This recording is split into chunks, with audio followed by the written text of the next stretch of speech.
Part 1. The lonely wolf, a lone wolf, named Loki, lived on the edge of a great forest.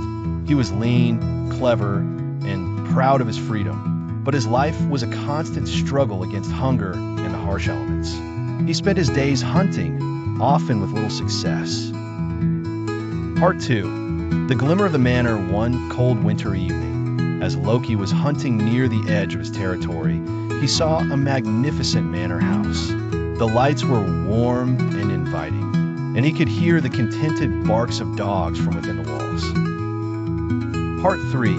The well-fed dogs curious, Loki crept closer. In the courtyard, he saw two large mastiffs named Bruno and Max. Their coats were shiny, and their collars were made of fine leather. They were feasting on a large pile of meat and bones, more food than Loki had seen in weeks. Part 4. A moment of envy. Loki's stomach growled. The sight of the well-fed, comfortable dogs sparked a feeling he rarely felt: envy. For a moment, his freedom seemed like a poor exchange for a full belly and a warm place to sleep. Part 5. The risky approach. Driven by hunger and curiosity, Loki decided to approach the dogs. He moved slowly out of the shadows, making sure to appear non-threatening. "Good evening," he called out politely. "That seems like a wonderful feast you're having." Part 6. The dog's boastful reply. The dogs, Bruno and Max, stopped eating and looked up. They were not alarmed, but rather boastful. "It is," barked Bruno. "This is our nightly meal.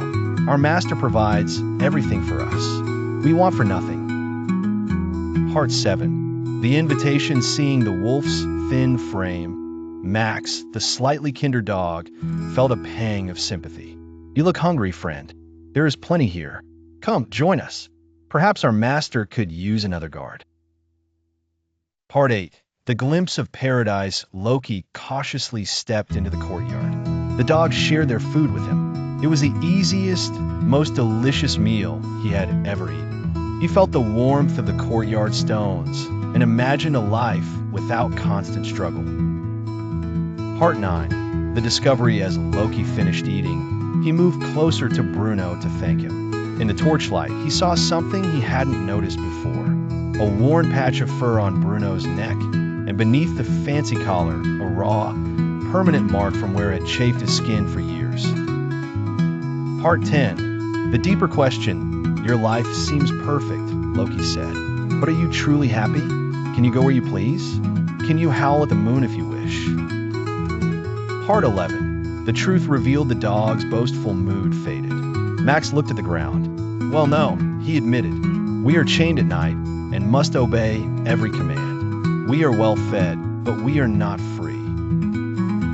Part 12. The clink of the chain. As if on cue, the stable hand came out to secure the dogs for the night. Loki watched in horror as thick, heavy chains were locked onto their collars, securing them to iron posts.